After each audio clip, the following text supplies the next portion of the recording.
સમાચારોની શરૂઆત મહત્વના સમાચાર સાથે કરીએ। ન્યૂઝ કેપિટલના અહેવાલની ધારદાર અસર થઈ છે। વિદ્યાર્થીઓના હિતમાં ન્યૂઝ કેપિટલે અહેવાલ રજૂ કર્યો હતો। પેથાણી કન્સલ્ટન્સીમાં વિદ્યાર્થી પાસેથી એસીપીસીના ફોર્મ માટે 5000 રૂપિયા વસૂલવામાં આવ્યા હતા। આશાદીપ શાળા સામે કરવામાં આવશે તપાસ। ડીઓ ભગીરથસિંહ પરમારે આ નિવેદન આપ્યું છે। ડીઓ આ બાબતે એક ટીમ તૈયાર કરવામાં આવશે। ન્યૂઝ કેપિટલના સ્ટિંગ ઓપરેશનમાં આખો ખેલ સામે આવ્યો હતો। તો ન્યૂઝ કેપિટલે સ્ટિંગ ઓપરેશન કર્યું હતું અને ત્યારબાદ આ આખી બાબત સામે આવી હતી અને હવે ડીઓ દ્વારા આ બાબતે એક ટીમ તૈયાર કરવામાં આવશે અને તપાસનો ધમધમાટ શરૂ કરવામાં આવશે। તો ન્યૂઝ કેપિટલના અહેવાલની ધારદાર અસર જોવા મળી છે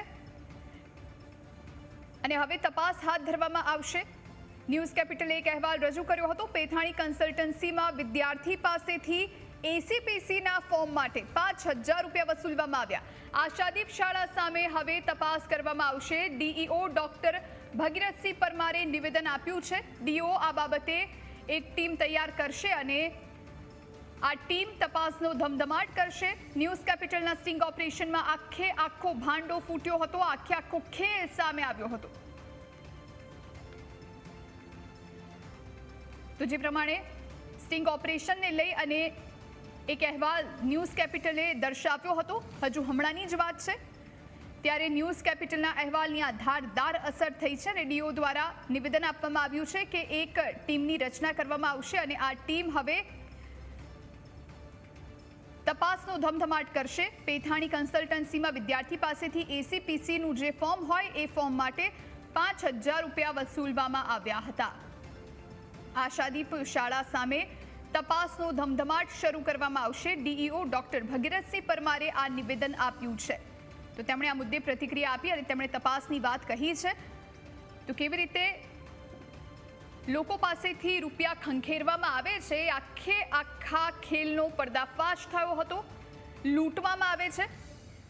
ન્યૂઝ કેપિટલે અહેવાલ દર્શાવ્યો અને આ અહેવાલની હવે ધારદાર અસર જોવા મળી રહી છે। વિદ્યાર્થીઓના હિતમાં અમે અહેવાલ રજૂ કર્યો હતો। અહેવાલ રજૂ કરતા હવે તપાસનો ધમધમાટ। પેથાણી કન્સલ્ટન્સીમાં વિદ્યાર્થી પાસેથી ફોર્મ માટે 5000 રૂપિયા વસૂલાયા હતા। સોશિયલ મીડિયાના માધ્યમથી જાણવા મળ્યું કે વિદ્યાર્થીઓને નીટના ફોર્મ ભરવા માટે થઈ અને આ કાર્યવાહી કરવામાં આવે છે એવું જાણવા મળ્યું, પરંતુ આવી કોઈપણ પ્રકારની કાર્યવાહી અથવા તો કોઈપણ પ્રકારની ભલામણ કોઈ એજન્સી માટે થઈ શાળાએ કરવી નહીં। જો શાળા આ બાબતે કરશે તો શાળાની બાબતમાં કડકમાં કડક કાર્યવાહી કરવામાં આવશે। આ બાબતની પૂરેપૂરી ચકાસણી કરવા માટે જિલ્લા શિક્ષણ અધિકારી કચેરીની ટીમની સ્થળ તપાસ કરવા માટે બનાવવામાં આવશે અને એ તપાસ કરશે અને જેનો રિપોર્ટ આવશે ત્યારબાદ આગળની કાર્યવાહી કરવામાં આવશે।